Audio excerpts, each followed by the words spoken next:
Hello everyone. आज हम start करते हैं हमारा topic electrolyte and electrolyte imbalance. Electrolyte are minerals in the body that have an electric charge. Electrolyte जो होते हैं वो मिनरल्स होते हैं हमारी बॉडी के अंदर जिनके ऊपर इलेक्ट्रिक चार्ज होता है। They are in our blood, urine, tissue and other body fluid. ये हमारे ब्लड, यूरिन, टिश्यू और दूसरे फ्लूइड में प्रेजेंट होते हैं। Electrolyte are important because they help.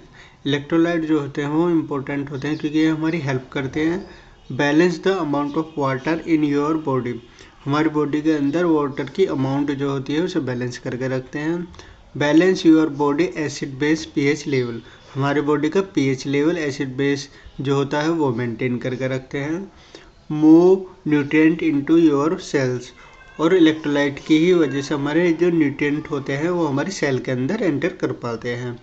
Move waste out of your sales.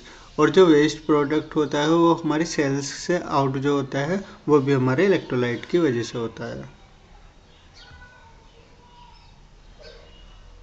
Next आता है electrolyte imbalance. Electrolyte imbalance refer to disruptions in the level of electrolyte in the body. Electrolyte imbalance का मतलब होता है जब हमारे इलेक्ट्रोलाइट जो normal level होता है बॉडी के अंदर वो डिस्टरप्शन हो जाए, उनमें कोई चेंजेस आ जाए। The electrolyte play a crucial role in various physiological process such as maintaining fluid balance, supporting nerve and muscles function and contributing to acid base balance. जो इलेक्ट्रोलाइट जो होते हैं वो हमारे रोल प्ले करते हैं फ्लूइड को मेंटेन करने में, सपोर्ट करते हैं हमारे नर्व और मसल्स के फंक्शंस को और कंट्रीब्यूट करते हैं हमारे एसिड बेस को बैलेंस करने में। Some medicine, vomiting, diarrhoea and liver और किडनी प्रॉब्लम में कोज इलेक्ट्रोलाइट इम्बैलेंस। कुछ मेडिसिन, वॉमिटिंग, डायरिया, ये लीवर डिसीज जो होती हैं वो हमारी कोज करती हैं इलेक्ट्रोलाइट इम्बैलेंस। नेक्स्ट हम देखते हैं नॉर्मल लेवल जो होता है हमारे इलेक्ट्रोलाइट का बॉडी में क्या होता है। Normal level of electrolyte are, सबसे पहले इसमें आता है sodium 135 to 145 milli coagulant per litre. अब सोडियम की जो अमाउंट होती है नॉर्मल रेंज होती है वो हमारी 135 से लेकर 145 मिली कोआगुलेंट पर लीटर होती है। नेक्स्ट है इसमें potassium 3.6 to 5.2 milli moles per litre. Calcium 8.5 to 10.2 milligram decilitre. Chloride 96 to 106 milli coagulant per litre. Magnesium 1.7 to 2.2 milligram per decilitre. Phosphate 2.8 to 4.5 mg per decilitre. Bicarbonate 22 to 29 पर coagulant पर litre. ये थे हमारी normal range electrolyte के हमारे body के अंदर। Next हम देखते हैं हाई लेवल ऑफ इलेक्ट्रोलाइट्स। जब हमारी बॉडी के अंदर इलेक्ट्रोलाइट की अमाउंट इंक्रीज हो जाए तो वो क्या कोज करते हैं। सबसे पहले इसमें आता है सोडियम हाइपरनेट्रीमिया। जब हमारे ब्लड के अंदर सोडियम की अमाउंट इंक्रीज हो जाए तो उसे हम हाइपरनेट्रीमिया कहते हैं। Potassium hyperkalaemia. जब पोटेशियम की अमाउंट होती है हमारी बॉडी के अंदर इंक्रीज हो जाए नॉर्मल रेंज से तो उसे हम हाइपरकैलेमिया कहते हैं।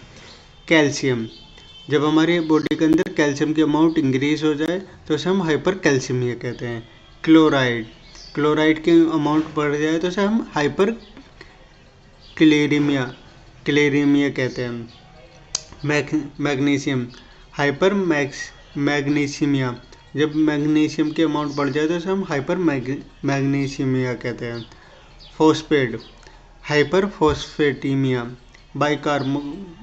Bicarbonate alkalosis. जब बाइकार्बोनेट की अमाउंट बढ़ जाए तो हम एल्कलोसिस कहते हैं।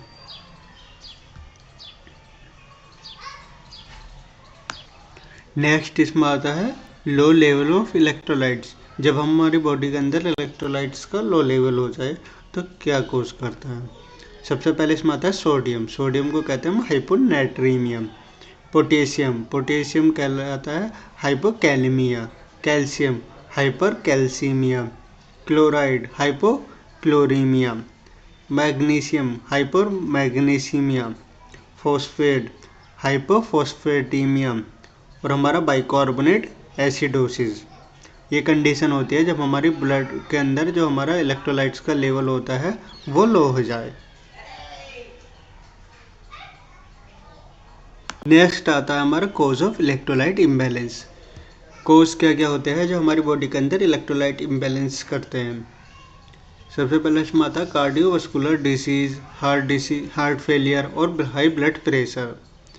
Dehydration due to excessive vomiting, diarrhoea, sweating and fever. Dehydration हो जाना बॉडी के अंदर जो कि हमारा एक्सेसिव वोमिटिंग या डायरिया की वजह से हो सकता है। Over hydration, chronic kidney disease, liver disease like cirrhosis, substance use disorder और बर्न। नेक्स्ट हम आते हैं साइन एंड सिम्टम्स क्या क्या होते हैं जब हमारी बॉडी के अंदर इलेक्ट्रोलाइट इम्बैलेंस होते हैं। कन्फ्यूजन एंड इरिटेबिलिटी, हमारा जो पेशेंट होगा वो कन्फ्यूज रहेगा और इरिटेट होगा। इरेगुलर और fast heart rate arrhythmia, patient की हार्ट बीट जो होगी वो रेगुलर हो जाएगी। मसल्स क्रैम्प्स, मसल्स स्पाज्म देखने के लिए मिलेगा। नोज़िया और वोमिटिंग होएगा। नमनेस एंड टिगलिंग इन लिम्स, और जो हमारे लिम्स हैं उनमें नमनेस रहेगी, वीकनेस रहेगी, हेडेक होएगा और जो पेशेंट हो वो फटीग फील करेगा।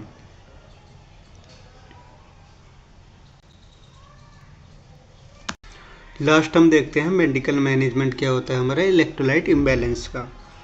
Medical management for electrolyte imbalance include IV fluid like sodium chloride to rehydrate your body.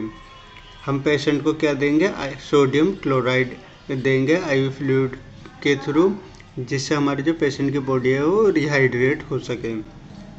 IV medicine to restore a healthy electrolyte balance, IV medicine देंगे जो कि हमारे रिस्टोर करेगी इलेक्ट्रोलाइट बैलेंस को। Medicine और supplement to replace lost electrolytes, medicine और supplement देंगे जो कि हमारे रिप्लेस करेंगी इलेक्ट्रोलाइट्स को।